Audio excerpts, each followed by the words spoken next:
Delhi गेट دا مخامخ دي ځینې ښکاري د ټول دې دلی ګیټ باندې چې تاسو ورته نشئ د دې خوا لیفټ سایډ ته شاهي حمام راځي او د هغې چې لږ مخکې ورته نشئ نو مسجد وزیر خان دا دوه ځایونه دلته کې راځي.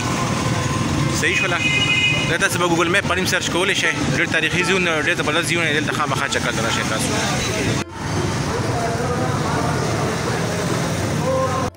دا مخامخ پکې دلی ګیټ دی دلته کې